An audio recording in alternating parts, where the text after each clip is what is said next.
Ustedes son los que le roban el dinero a la gente. Digo, tranquilito, que puedo ser tu padre, un repetito. Pero ese es el concepto que este muchacho tenía, que los pastores son los que le roban dinero a la gente. No sé de qué pastor estaría hablando, de mí no, por lo menos. Pero nosotros los cristianos tenemos que estar preparados porque los últimos tiempos, según la palabra de Dios, van a ser tiempos difíciles y tiempos peligrosos. Y sobre todo me dirijo ahora a la juventud, a los que se han casado recientemente o a los que están en perspectivas de hacerlo. Piénsenlo bien, porque cuando tengas hijos y metas a tus hijos en esos colegios donde pasan horas y horas y horas en manos de desconocidos, van a forzar a tus hijos a que acepten ciertas y determinadas cosas que hace tiempo eran auténticas barbaridades, pero que hoy en día son normales. Tú como padre y como madre no vas a poder hacer nada, porque incluso puedes llegar a ser detenido si no permites que a tus hijos les metan en la cabeza doctrinas y enseñanzas totalmente antibíblicas y antinatura, yo diría también. Así es que estamos viviendo en tiempos donde lo malo ahora es bueno y lo bueno antes era malo. Donde lo dulce ahora es salado y lo salado ahora es dulce. Donde el mundo está al revés. Incluso si os dais cuenta, hasta la misma naturaleza ha cambiado. Antes donde hacía frío, ahora hace calor. Y donde antes hacía calor, ahora hace frío. Hoy hacía más frío aquí que en la laguna. ¿De cuándo a dónde? Todo ha cambiado, absolutamente todo. Lugares donde antes no faltaba el agua, ahora oran y claman al cielo para que llueva. Y lugares donde no caía ni una gota, ahora oran para que no siga lloviendo porque el nivel de agua ha subido una barbaridad. Todo está al revés. Menos mal que en medio de este mundo enfermo y loco tenemos las promesas de Dios que no cambian. Amén, hermanos. Un Dios que dice en su palabra, yo seré el mismo, ayer, hoy y por los siglos. Nada podrá cambiar a Dios. Lo que Dios dijo que estaba mal, sigue estando mal. Lo que Dios aprueba y bendice, Dios lo sigue aprobando y bendiciendo. ¿Por qué? Porque Dios no cambia, Él es inmutable.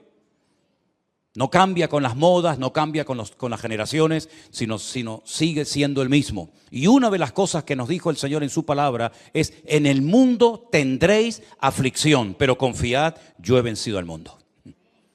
Uno ve la vida del mismo Señor Jesucristo y no fue una vida fácil, ¿eh? No piensen ustedes que como era el Hijo de Dios y como tenía tanto poder y tanta influencia en la gente, su vida fue un camino de rosas. No, la vida de Jesús fue durísima, durísima.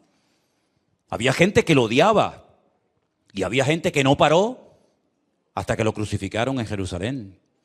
Había gente que le amargó la vida a él y a todos los que venían después de él, a sus discípulos, a Pablo, a la iglesia, etcétera, etcétera. Pero él dijo, confíen, no se preocupen, no se amarguen, no se depriman. Yo he vencido al mundo y mi paz os dejo, mi paz os doy, no como el mundo la da. Qué importante es vivir en paz, mi hermano. Qué importante es tener la paz de Cristo en nuestros corazones. ¿Tú la tienes? ¿Se acuerdan ustedes cuando a un muchacho de aquí de la iglesia un jueves a la tarde le dije, mira, vete a la farmacia aquí en la esquina? Antes estaba aquí en la esquina, ahora está en la otra esquina. Vete y por favor pregúntale si tienen paz. Y el muchacho fue calladito y le dijo al de la tienda, perdón, me manda el pastor de la iglesia, me pregunta si ustedes venden aquí paz, un jarabe, un supositorio, algo. Y el muchacho lo miró así raro y dice, no, aquí no tenemos esas cosas, mi niño. El chico entró y le dije, ¿qué te dijo? No, que esas cosas no las venden. Digo, entonces vete al bar de aquí al lado que está lleno de gente, vete al bar y pregúntale. Entonces cuando entró le dice, oye, el pastor me dice que si aquí tienen paz, y le dice, ¿qué más quisiera yo tener paz aquí? Y le dije, ¿os dais cuenta? ¿Os dais cuenta? El hombre con todos sus inventos y con todos los artilugios que ha inventado, el hombre no ha inventado todavía paz. Ni los ricos pueden comprar un gramo de paz. Porque la paz, el único que te la puede dar es el príncipe de la paz, que es nuestro Señor Jesucristo. Con Cristo hay paz. Aunque no haya comida, pero hay paz. Aunque no haya salud, pero hay paz. Aunque no haya trabajo, pero hay paz. Míralo, por ejemplo, navegando en el mar de Galilea. Una tempestad terrible, terrible. Pero el Señor dormía tranquilamente en la barca. ¿Sí? Despiertan al maestro y le dicen, Señor, sálvanos, que perecemos. Y el Señor le dijo, tranquilos, hombres de poca fe. El Señor durmiendo en medio de la barca, sin ningún problema. Ya pueden pasar los niños porque me están poniendo carteles aquí y de un momento a otro explota la pantalla. Ya pueden pasar los niños a la escuela dominical. Esa fue la primera sensación que yo sentí en mi vida cuando fui por primera vez a una iglesia parecida a esta. Y le dije a Dios, yo no sé si tú existes o no, no lo tengo muy claro. Pero si tú existes, yo quiero que me des paz porque no la tengo.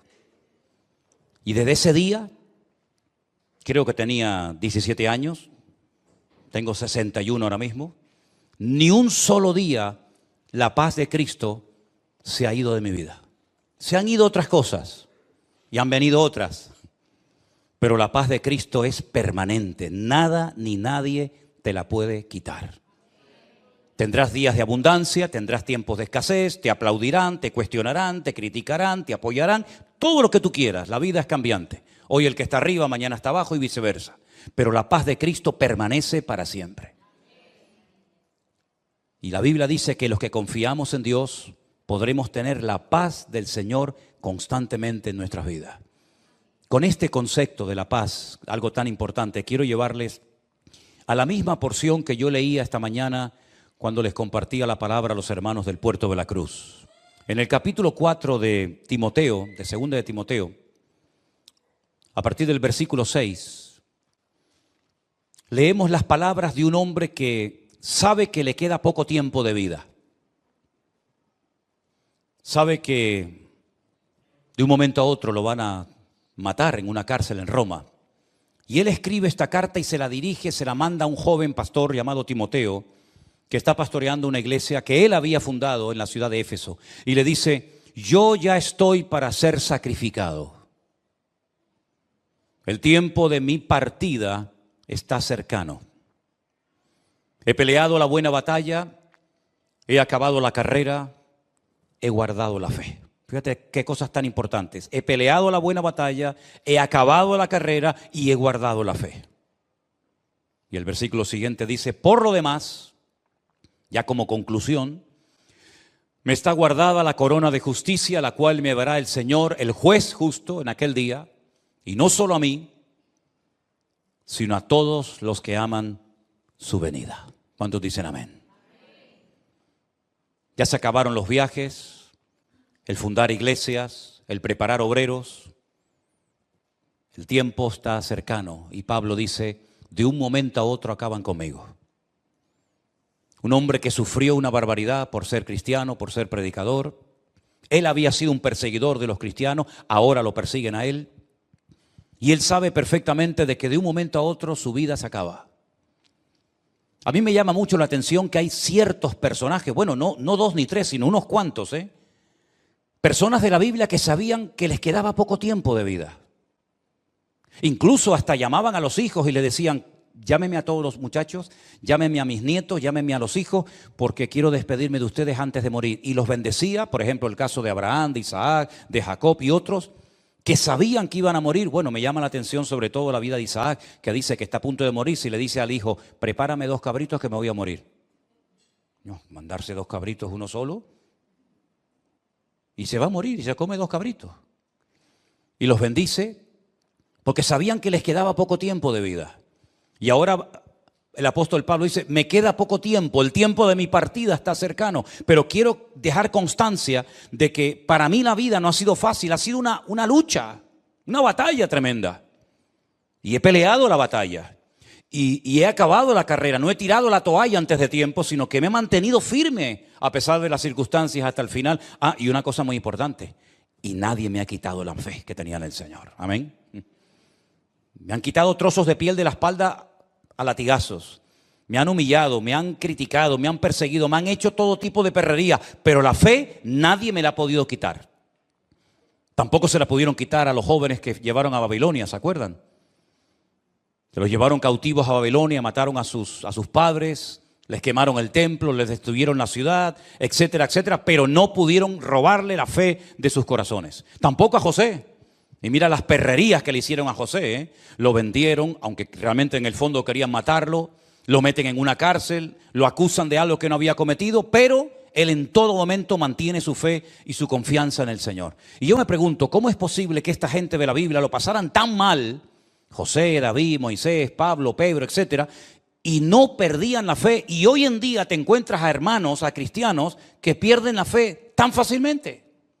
¿Cuál era el secreto de aquella gente? Porque parece que cuanto más los torturaban, más fe tenían. Y parece que cuanto más impedimentos les ponían, más se animaban. Fíjense, por ejemplo, ustedes cuando los discípulos Pedro y Juan los llevan, los castigan, les dan con látigos una paliza terrible, les prohíben hablar del Señor Jesucristo en las calles de Jerusalén, se van, reúnen a los hermanos, reúnen a la iglesia y dicen algo así como: Señor, danos de nuevo en tu palabra para que se siga predicando tu palabra y podamos seguir orando por los enfermos y ver prodigios y maravillas. Danos de nuevo. Y dice que el lugar donde estaban tembló y siguieron, y no había forma de parar a aquella gente. Y a Pablo lo metían en cárceles y desde la cárcel seguía cantando. Y tú dices, Dios mío, pero ¿qué tenía aquella generación? ¿Qué tenían aquellos cristianos que a lo mejor no tenemos nosotros?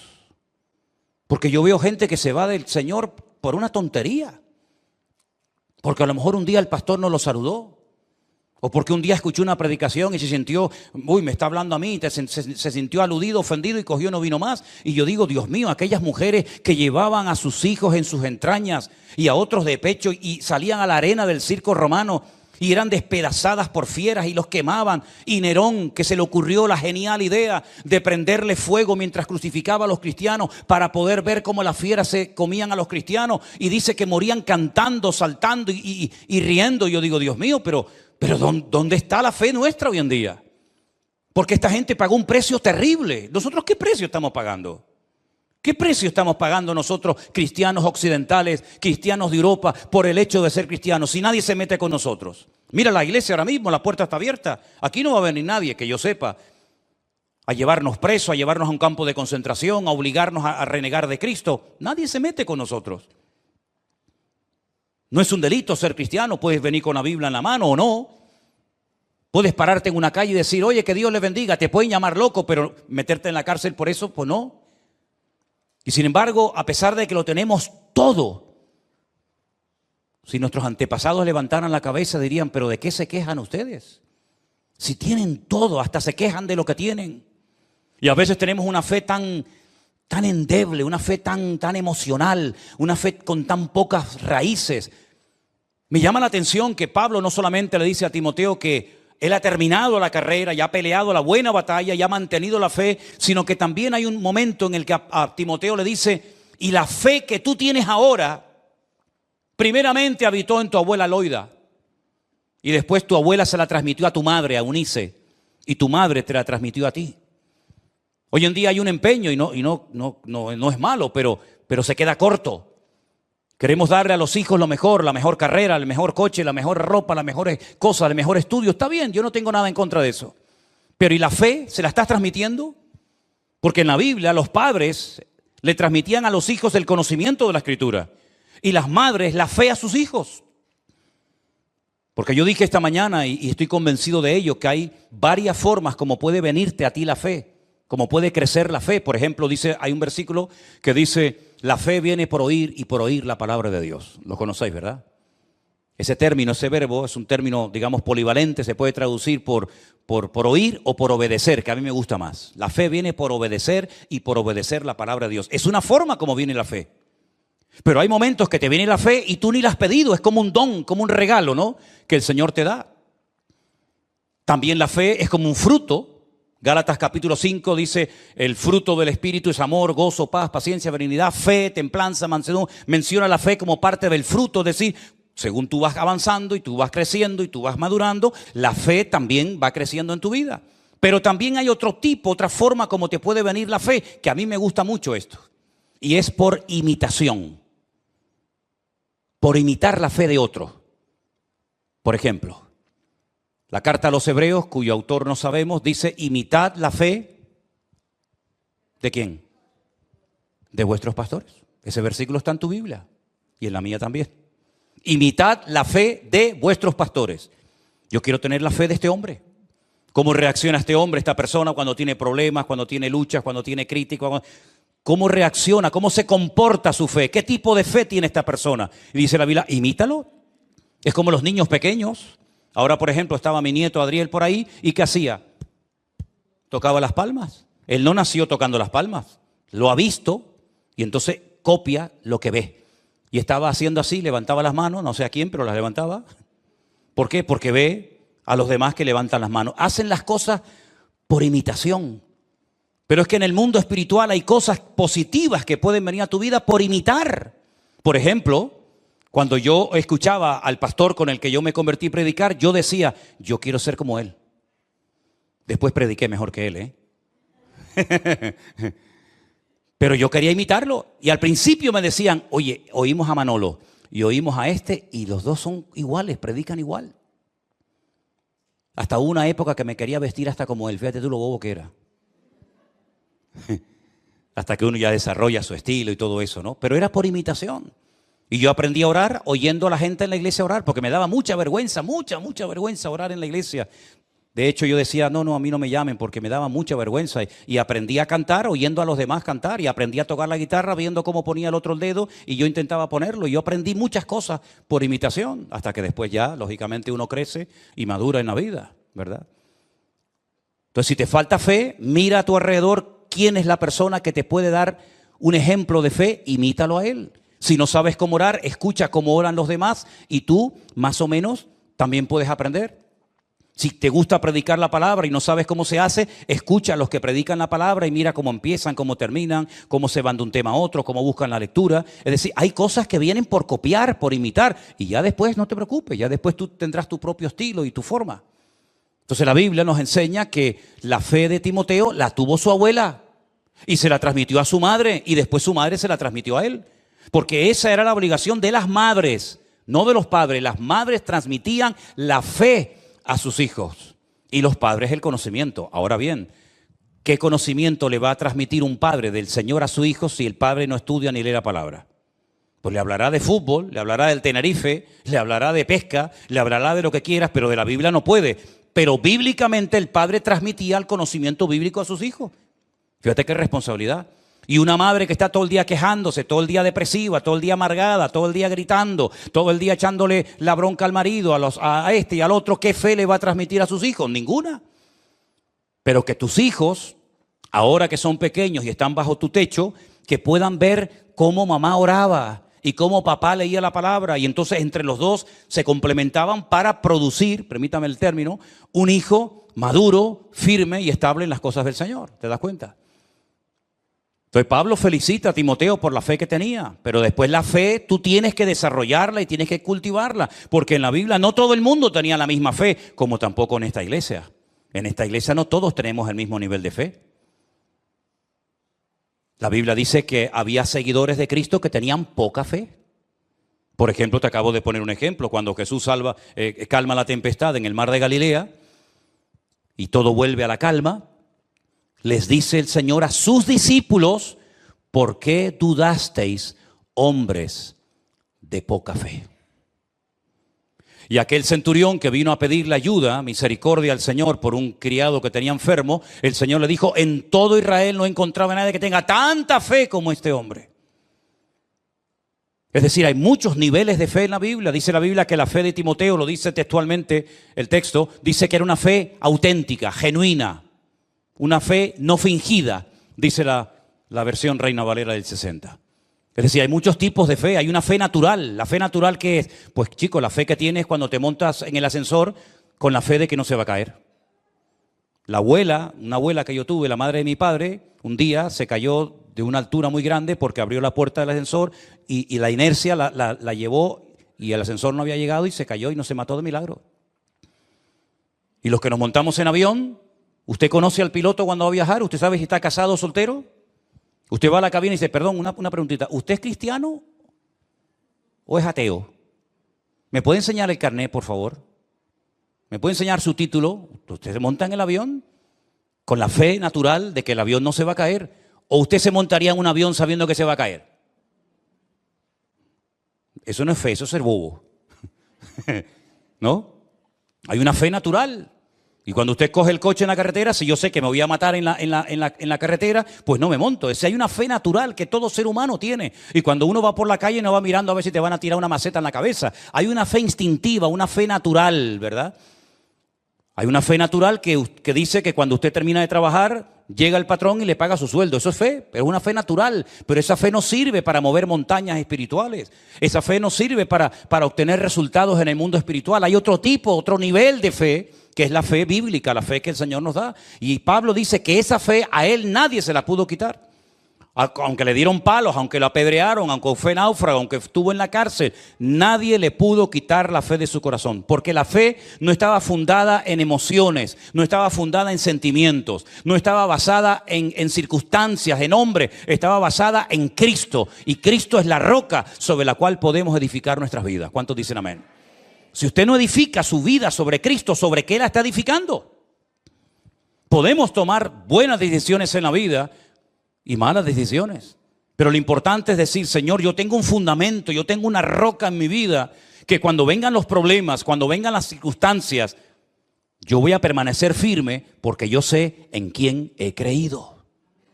Y la fe va a ser probada, ¿eh? Si usted dice que tiene fe, vale, vas a tener que demostrarlo. Vas a tener que demostrarlo. A mí me llama la atención que la Biblia no dice que nuestra paciencia va a ser probada. No digo que no lo sea, pero bíblicamente no lo puedo demostrar. No puedo demostrar con un texto en la Biblia que la Biblia diga que el Señor nos va a probar la paciencia, nos va a probar la templanza, nos va a templar incluso hasta el amor. No dice nada de eso. Pero la Biblia sí dice que nuestra fe va a ser probada por el fuego. Y Dios sabe cómo probar nuestra fe. Puede ser que un momento el Señor decida probarte en la familia. Y ese hijo que tú has criado con tanto cariño y con tanto amor, resulta que ahora le da por meterse en la droga. Y tú dices, Dios mío, ¿pero esto qué es?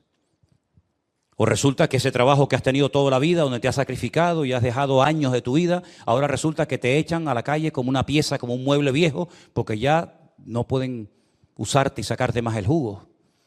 Si las pruebas son múltiples y variadas, hay de todo tipo, físicas, espirituales, de toda índole, ¿verdad? Pero hay una prueba que probablemente todos y cada uno de nosotros en momentos puntuales de la vida experimentaremos. Y Pablo relata aquí un poquito, si me permiten, déjenme que les lea unos versículos. En la misma carta de Pablo a Timoteo, en el capítulo 4, pero en el versículo 9, Pablo le dice al que va a recibir la carta, Timoteo, procura venir pronto. No dice procura venir, sino procura venir pronto, porque él sabe que le van a matar dentro de poco. Así que procura venir pronto a verme, porque Demas era un compañero de viaje, era un predicador, como Timoteo, como cualquier otra. Dice, Demas me ha desamparado. Una cosa es que te ha abandonado y otra cosa es que te ha desamparado. Son dos cosas diferentes. Parecen igual, pero no son la misma. A ti te puede abandonar una persona, pero desampararte una persona, búscalo en el diccionario para que veas que son dos cosas diferentes. Y Pablo dice que a Demas, a él lo desamparó. ¿Y cuál fue el motivo? Dice, porque se fue Demas amando este mundo. Para Demas en aquel momento era más importante la vida del mundo que estar al lado de un hombre, como era Pablo, que necesitaba todo el apoyo del mundo y que le había ayudado tanto. Bueno, dice que se fue a Tesalónica. Otro llamado Crescente dice que se fue a Galacia. Y un tal Tito, que también lo conocemos, se fue a Dalmacia. Solo Lucas está conmigo. Toma a Marcos y tráele contigo porque me es útil para el ministerio. Después dice otro muchacho que también estuvo con él viajando, llamado Tiquico, dice, lo envió a Éfeso. Trae cuando vengas el capote que dejé en Troas, en la casa de Carpo, y los libros, mayormente los pergaminos. Y ahora menciona otro personaje que, escucha, Alejandro, otro que viajó con él, el calderero, me ha causado muchos males. El Señor le pague conforme a sus hechos. ¿Ves? Pablo no es vengativo. Pablo no dice, ya verás cuando yo salga de aquí, si es que salgo, sino que el Señor se encargue de este personaje. Dice, cuídate de él, guárdate de él, porque en gran manera se ha opuesto a mis palabras. En mi primera defensa, es decir, cuando lo sacas de la celda para llevarlo al juicio, en ese primer juicio, esa primera audiencia, ninguno estuvo a mi lado. Ninguno. Pablo era el predicador más famoso de la época, conocía a miles y a miles de personas. En Roma había una comunidad enorme de cristianos, como ustedes saben, de miles de cristianos, y ninguno iba a la cárcel a visitarlo, ninguno estuvo con él en el juicio, nadie, ninguno estuvo a mi lado. Todos me desampararon, no les sea tomado en cuenta. Bueno, como decía mi padre, los mejores amigos se prueban cuando uno está en el hospital o en la cárcel, ¿no? Ahí es donde uno sabe si realmente hay verdaderos amigos o no, o son amigos de conveniencia. En este caso, nadie fue capaz de estar al lado de Pablo. Solamente uno estuvo con él siempre. ¿Quieren saber quién es? Ponme el versículo 17, por favor, si eres tan amable. Léalo conmigo. ¿Quién estuvo con él? El Señor. Dígalo otra vez. El Señor. ¿De qué Señor estamos hablando? Del Señor Jesucristo, al que hemos cantado, al que hemos adorado, al que le hemos dicho: a ti la honra, la gloria, el imperio por los siglos de los siglos. Amén. Ese Señor, dice, estuvo a mi lado y me dio fuerzas para que por mí fuese cumplida la predicación y para que todos los gentiles oyesen. Así fui librado de la boca del león. Ahora tú imagínate, un hombre conocido, un hombre que ha dado su vida por el Evangelio, un hombre que ha levantado iglesias por todas partes, un hombre que ha ayudado a pastores, un hombre que le ha dado oportunidad a cantidad de gente. Resulta que en el momento más duro y difícil de su vida, nadie está con él, nadie lo va a visitar, nadie dice: oye, Pablo, te hace falta algo, Pablo, necesitas algo. Si pide el capote, el manto, es porque tenía frío. Es que a nadie se le ocurrió llevarle una manta a este hombre, a nadie se le ocurrió ir a visitarlo, a llevarle una tacita de caldo caliente, a nadie se le ocurrió nada, ni por ahí te pudras, amigo. Pero Pablo está relajado y tranquilo porque dice: ¿saben una cosa, hermanos? Pero el Señor estuvo conmigo y me libró de la boca del león, del diablo, y me dio fuerza. Y el hombre sigue predicando a pesar de que sabe que lo van a matar por predicar el Evangelio. Y dice: y el Señor me librará de toda obra mala y me preservará para su reino celestial. ¿Y cómo concluye esta conversación? Dándole al Señor toda la gloria y la honra. A Él sea la gloria por los siglos de los siglos. Amén. Así muere un valiente. Así no muere un mequetrefe, un pelele, un hombre que es ahora sí y mañana no. Así mueren los valientes, los hombres de Dios. Como él dijo: yo sé en quién he creído. Me abandonó este, me traicionó el otro, me criticó fulano, este me causó males, pero el Señor estuvo a mi lado y me dio fuerzas porque yo sé en quién he creído. Bendito sea Dios.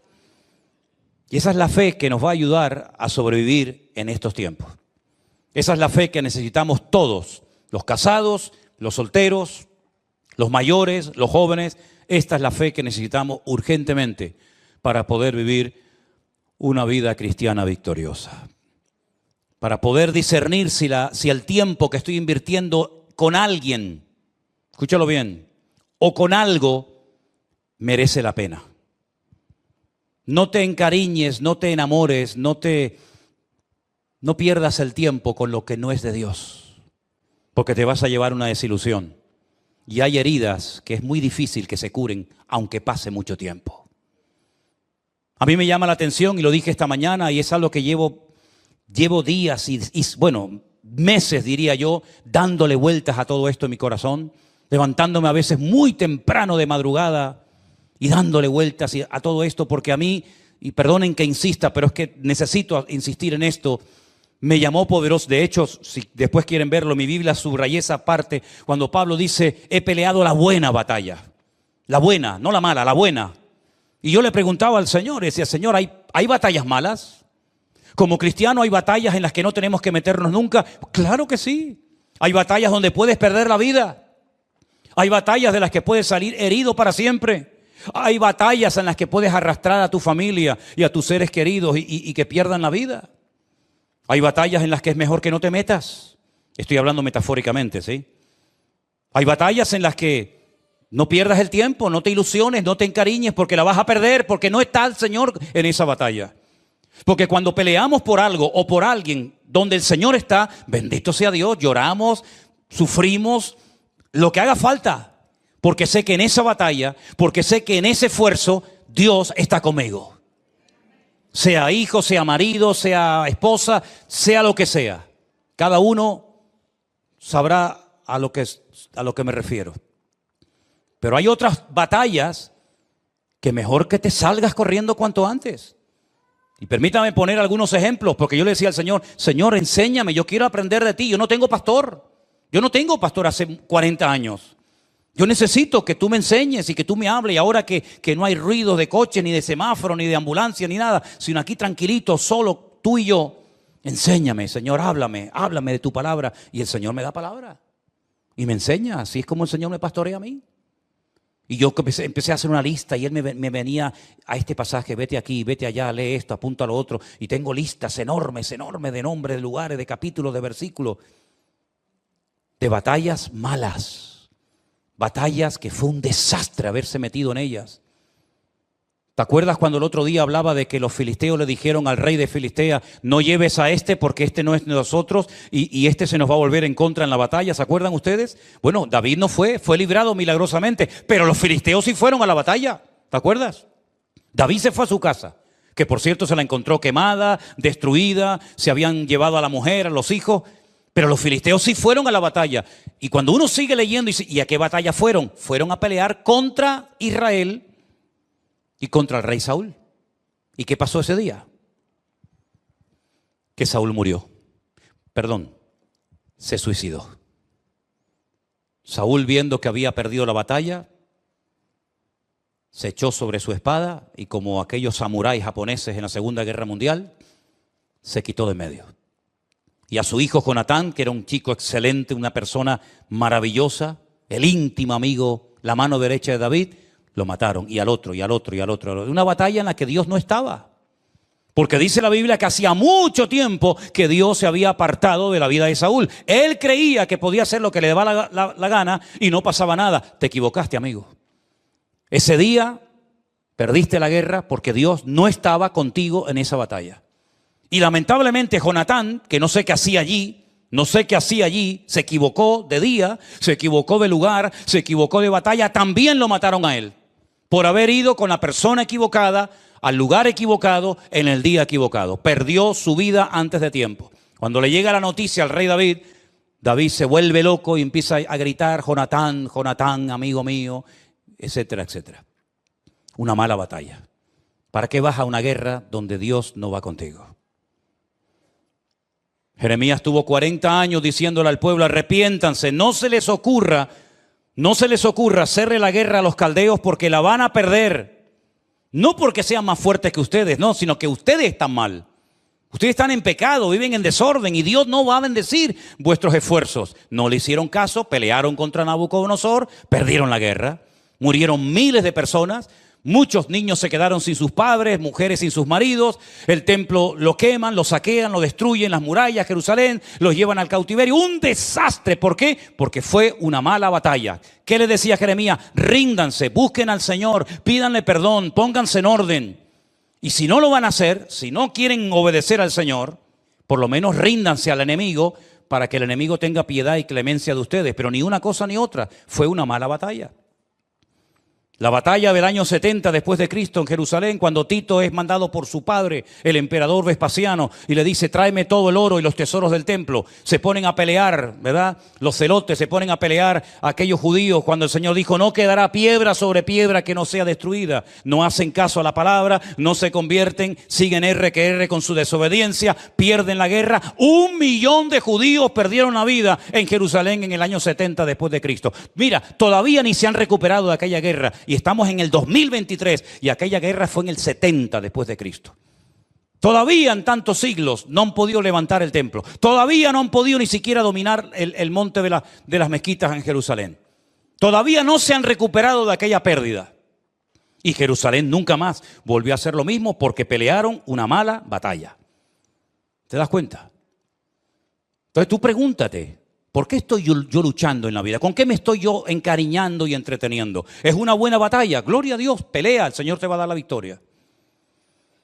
Pero si es una mala batalla y estás perdiendo el tiempo y te estás encariñando y estás perdiendo el tiempo con algo, con alguien que no es de Dios, después no digas que no te lo dije. Después no digas que no sabías. Una buena batalla fue la de Jericó, que no hace falta ni disparar una flecha. Una buena batalla fue la de Jericó, que el Señor le dijo, tranquilo, den vueltas. y vueltas, y al final de los 7 días den otras 7 vueltas y griten y las murallas cayeron solas. Eso es una batalla que da gusto ir a ella, ¿sí o no? Eso es una maravilla. Batalla buena eran las que hacía David, que con una honda, con una piedra, mataba a un gigante y hacía correr a los filisteos como si fueran gallinas. Eso sí que eran buenas batallas. Una buena batalla fue la de Gedeón. Aquella noche con 300 campesinos, con un shofar en la mano y con un candil en la otra, asustó al enemigo, a 1,5 millones de soldados, los puso a correr con 300 campesinos. Eso sí que fue una buena batalla. ¿Pero por qué son buenas batallas? Porque Dios estaba en aquellos esfuerzos. Porque Dios estaba con aquellos hombres, con Gedeón, con David, con otras personas. Pero malas batallas son aquellas donde sales herido. Malas batallas son aquellas que se pierden y malas batallas son aquellas en las que Dios no te dijo que te metieras. Nosotros estamos en batalla, todos tenemos nuestras batallas, ¿eh? Los pastores también tenemos las nuestras, ¿eh? Nosotros hemos estado librando una batalla hasta el otro día terrible, ¿eh? Terrible, que ya no nos quedaban ni fuerzas ni lágrimas para llorar. Yo me pasaba todo el día llorando, ¿eh? Y no podía evitarlo, ¿eh? Todo el día llorando, yo dormía llorando. Y Elena me secaba las lágrimas y decía, descansa, tranquilo, todo está bajo control del Señor. Y venga a llorar, y venga a llorar. Y yo iba conduciendo y venga a llorar, y no podía parar de llorar. Y me paraba en los semáforos y miraba a un lado, y la gente me miraba así de reojo diciendo, uy, mira, ahí hay un loco. Y salía a pasear al perro y venga a llorar todo el santo día con esa cosa en el corazón, una batalla a vida o muerte. Pero la ganamos en el nombre de Jesús, la ganamos en el nombre de Cristo. Y cuando hace 2 domingos le dije, Señor, yo voy a hablar en tu nombre en fe y yo voy a decir que voy a ir con mi familia a Israel en el nombre de Jesús. Y al día siguiente le dije, Señor, yo prediqué y te puse a ti en alto, ahora no me dejes a mí en más lugar. Respáldame, Señor. Y el Señor nos respaldó, pero hay que pelear la batalla, porque antes de una gran victoria viene una gran aflicción, un gran problema, ¿te das cuenta? Entonces pregúntate honestamente, ¿estoy peleando, estoy librando una buena batalla? ¿Merece la pena luchar por este? ¿O por esta? ¿O por esto? ¿O por aquello? ¿Merece la pena? Si Dios te da confirmación, adelante. Porque las armas de nuestra milicia no son carnales, pero son poderosas en Dios.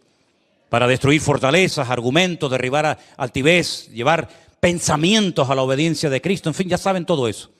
Si hay alguien en la Biblia que utiliza constantemente términos militares, ese es Pablo. O habla de espada, o habla de escudo, o habla de lanza, o habla de guerra, o habla de soldados. Constantemente está hablando en términos militares. Pero es que él dice que nosotros, nuestra lucha no es contra sangre y carne, como en la época de los filisteos, los amorreos, Gedeón. No, nuestra lucha es real, no contra personas, pero contra demonios. Yo he peleado con demonios, así literalmente te digo, ¿eh? Y los demonios han peleado contra nosotros. Y hemos peleado en oración de rodillas, que es como mejor se ganan las batallas. Cuando te rindes a Cristo y el Señor te sorprende, la lucha es real. Si no es ahora, será mañana, y si no, pasado mañana. Pero lucharás con tus hijos, lucharás con tus nietos, lucharás con el matrimonio, lucharás en el ministerio, lucharás en el trabajo. La vida es lucha, lucha constante y permanente. Y el mundo intenta camuflar esta guerra con mentiras. Todo está bien, todo se va a arreglar, no pasa nada, todo va a cambiar, las guerras van a desaparecer. Mira todo lo que hicieron los hippies, las canciones, las poesías, las manifestaciones. Vamos por un mundo mejor, paz y amor, dejemos la guerra, ¿verdad? El mundo todo es mentira y más mentiras y venga mentira. Lo único que es verdad y permanece para siempre es Dios y su palabra. Y Él dice, pelearán contra ti, pero no te vencerán, porque yo estoy contigo, dice el Señor. Así que no te hagas ilusiones de que este mundo va a ir a mejor. Eso es mentira, es rotundamente falso. Rotundamente falso. Los ricos cada vez serán más ricos, los pobres cada vez serán más pobres, los sinvergüenzas cada vez robarán más. Y así es la vida, llena de injusticias, de mentiras, ¿verdad? De corrupción, de inmoralidad, pero nosotros sabemos en quién hemos creído. Y yo quiero terminar mis días diciendo, he peleado la buena batalla, he acabado la carrera y he guardado la fe. Le dije a Marco esta mañana, si tú me tienes que enterrar a mí en vez de yo a ti, quiero que me pongan este versículo en la lápida. Y cuando me vayan a ver, si es que me van a ver, si no me van a ver no me va a importar lo más mínimo, porque voy a estar muy ocupado en otras cosas. Quiero que me pongan Manolo Sierra, José Manuel Sierra. Aquí descansa José Manuel Sierra, el que dijo: he peleado la buena batalla, he acabado la carrera, he guardado.